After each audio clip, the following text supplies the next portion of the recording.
ഏത് യാത്രക്കും അതിൻ്റേതായ ഒരു മനോഹാരിതയുണ്ട്.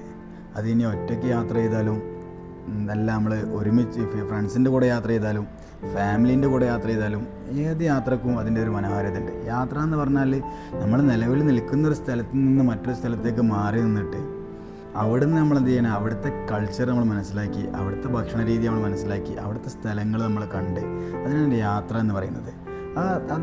ഏത് യാത്ര ചെയ്യുമ്പോൾ നമ്മൾ എന്ത് ചെയ്യണം, ആസ്വദിച്ചുകൊണ്ട് യാത്ര ചെയ്യണം.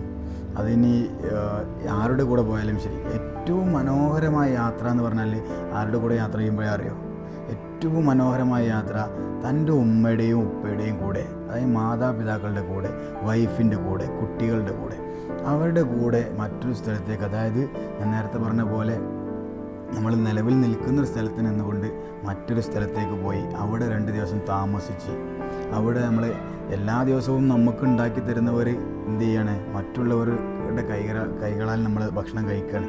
അങ്ങനെ അവിടുത്തെ രീതിയിലുള്ള ഭക്ഷണം കഴിച്ച് അവിടുത്തെ കൾച്ചറൽ ആളുകളെ കൂടെ നിന്ന് അവിടുത്തെ സ്ഥലങ്ങളൊക്കെ കണ്ട് അതിൻ്റെ മനോഹാരിത ആസ്വദിക്കുമ്പോൾ നമ്മളെ മക്കൾക്കും നമ്മളെ ഉപ്പക്കും ഉമ്മക്കൊക്കെ എന്ത് ചെയ്യാൻ പറ്റും, ആ സ്ഥലങ്ങളെക്കുറിച്ച് പഠിക്കാനും പറ്റും. ഒരു പക്ഷേ ചെറുപ്പകാലത്തൊന്നും നമ്മളെ ഉപ്പയെയും ഉമ്മയെയും ആരും സ്ഥലം കാണിക്കാൻ കൊണ്ടുപോയിട്ടുണ്ടാവില്ല. ഒരു പക്ഷേ നമ്മളെ വളർത്തുന്നതിൻ്റെ ഒരു കാരണം കൊണ്ട്, വളർത്താനുള്ള കാരണം കൊണ്ട്, നമുക്ക് വേണ്ടി സമ്പാദിക്കാനുള്ള കാരണം കൊണ്ട് അവർക്കൊരു സ്ഥലവും കാണാൻ കഴിഞ്ഞോളൊന്നുണ്ടായിരിക്കില്ല. അപ്പോൾ ഏറ്റവും മനോഹരമായ യാത്ര എന്ന് പറയുന്നത് നമ്മുടെ ഫാമിലിയുടെ കൂടെ, കുടുംബത്തോടൊപ്പം യാത്ര ചെയ്യുക എന്നുള്ളതാണ്. ഒരു പക്ഷേ നാളെ മക്കൾ നിങ്ങളോട് കുറച്ച് കഴിഞ്ഞാൽ ചോദിക്കും, എന്തുകൊണ്ട് വാപ്പ, എന്തുകൊണ്ട് ഉമ്മ നിങ്ങളെന്നെ ആ സ്ഥലങ്ങൾ കാണിച്ചില്ല എന്ന് ചോദിക്കും. അപ്പോൾ നമുക്ക് കൈമലർത്താനേ ഉണ്ടായിരിക്കുള്ളൂ. ഒരുപാട് നമ്മൾ സമ്പാദിക്കട്ടെ, ഇനിയും സമ്പാദിക്കട്ടെ എന്ന് വിചാരിച്ച് നിൽക്കുമ്പോൾ ഒരു പക്ഷേ നാളെ നമ്മൾ മരണപ്പെട്ടു പോയാൽ നമ്മൾ കാണാത്ത ഒരുപാട് സ്ഥലങ്ങൾ എന്തുണ്ട്, ബാക്കിയുണ്ട്.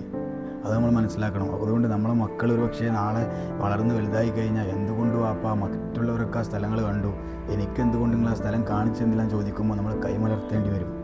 അപ്പം ഏറ്റവും മനോഹരമായ യാത്ര ഫ്രണ്ട്സുകളുടെ കൂടെ യാത്ര ചെയ്യണം.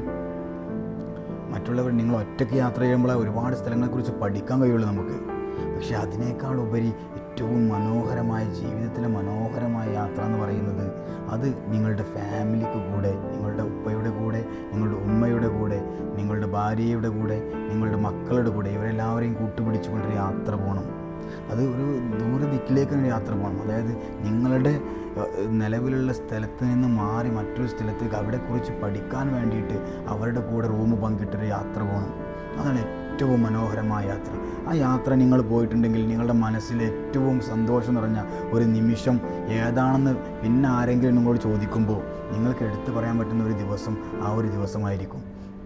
അതുകൊണ്ട് അങ്ങനൊരു യാത്ര പ്ലാൻ ചെയ്യുക. ഒരുപക്ഷെ ഹണിമൂൺ ട്രിപ്പ് മാത്രമല്ല ഫാമിലി യാത്ര, അല്ലെങ്കിൽ നീയും നിൻ്റെ വൈഫും മാത്രം പോകുന്നതല്ല യാത്ര എന്ന് പറയുന്നത്. ഫാമിലി യാത്ര എന്ന് പറയുമ്പോൾ ആ ഫാമിലിയിലുള്ള നിങ്ങളെ വളർത്തിയ ഉപ്പയെയും ഉമ്മയെയും കൂട്ടുപിടിച്ച്, നിങ്ങളെ വളർത്തിയ അച്ഛനെയും അമ്മയെയും കൂട്ടുപിടിച്ച്, നിങ്ങളുടെ മക്കളെയും കൂട്ടുപിടിച്ച് നിങ്ങൾ യാത്ര പോകുമ്പോൾ അവർക്കും കാണാൻ ഒരുപാട് സ്ഥലങ്ങളുണ്ടായിരിക്കും. ഉപ്പാക്കും ഉമ്മാക്കും പറയാൻ ഒരുപാട് കഥകളുണ്ടായിരിക്കും. അതൊക്കെ ഒരു ദിവസം ഇരുന്ന് കേട്ട് അവിടുത്തെ കൾച്ചർ മനസ്സിലാക്കി അവിടെ കുറിച്ച് പഠിച്ചുകൊണ്ട് ആ മനോഹാരിത ആസ്വദിക്കുമ്പോഴാണ് യാത്ര പൂർണ്ണമാകുന്നത്. ഒരുപക്ഷെ രണ്ടാമത്തെ കാര്യം എനിക്ക് പറയാനുള്ളത്, നിങ്ങൾ ഒറ്റയ്ക്കും യാത്ര പോകണം. ഒറ്റയ്ക്ക് യാത്ര പോകുമ്പോൾ നിങ്ങൾക്ക് കിട്ടുന്ന 2 കാര്യങ്ങൾ. ഒന്ന്, നിങ്ങൾ പോകുന്ന സ്ഥലത്തെക്കുറിച്ച് മുഴുവനായി കൃത്യമായിട്ട് നമുക്ക് പഠിക്കാൻ കഴിയും. നിങ്ങൾ ഏത് സ്ഥലത്തേക്കാണ് പോകുന്നത് ആ സ്ഥലത്തെക്കുറിച്ച് കൃത്യമായിട്ട് പഠിക്കാൻ കഴിയും. അതായത് നിങ്ങൾ ഒറ്റയ്ക്ക് പോകുമ്പോൾ നിങ്ങൾ മനസ്സിലാക്കും അപ്പുറത്തെന്താ ഉള്ളത്, ഇപ്പുറത്തെന്താ ഉള്ളത്, അല്ലെങ്കിൽ അവിടെ എന്താ നമുക്ക് കാണാനുള്ളത്, അവിടെ എന്താ കേൾക്കാനുള്ളത്. നമ്മൾ ഒറ്റയ്ക്ക് ഓരോ ദിവസം നമ്മൾ ചിന്തിക്കും, എന്താ അങ്ങോട്ട് പോയി നോക്കിയാൽ എന്ന് നമ്മളൊരു മനസ്സിലൊരു ധൈര്യം വരും. ആ ധൈര്യത്തിലൂടെ നമ്മൾ എന്ത് ചെയ്യും, അങ്ങോട്ട് പോയി നോക്കും. അവിടെയുള്ള സ്ഥലങ്ങൾ നമുക്ക് കാണാൻ കഴിയും, അവിടെയുള്ള ആക്ടിവിറ്റീസ് നമുക്ക് കവർ ചെയ്യാൻ പറ്റും.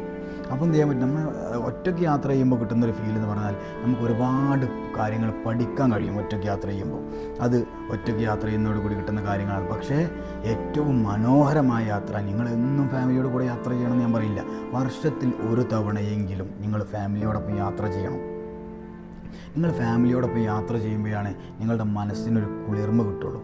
അതായത് വർഷത്തിൽ ഒരു തവണയെങ്കിലും നിങ്ങൾ യാത്ര ചെയ്യുക. മറ്റുള്ള സമയത്ത് നിങ്ങൾ ഒറ്റയ്ക്ക് പൊക്കോട്ടെ, നിങ്ങളുടെ ഫ്രണ്ട്സിൻ്റെ കൂടെ പൊക്കോട്ടെ, എല്ലാം പൊക്കോട്ടെ. പക്ഷേ എല്ലാ സമയത്തും നിങ്ങളുടെ ഫാമിലി യാത്രക്ക് ഇല്ലല്ലോ. അതുകൊണ്ട് നിങ്ങൾ എന്ത് ചെയ്യണം, നിങ്ങൾ വർഷത്തിൽ ഒരു തവണയെങ്കിലും നിങ്ങളുടെ ഫാമിലിയെ കൂട്ടി ഒരു മനോഹരമായ യാത്ര പോകുമ്പോൾ എന്തെന്നില്ലാത്ത കുളിർമയും ആവേശവും നിങ്ങളുടെ മനസ്സിന് കിട്ടും എന്നത് സത്യമാണ്.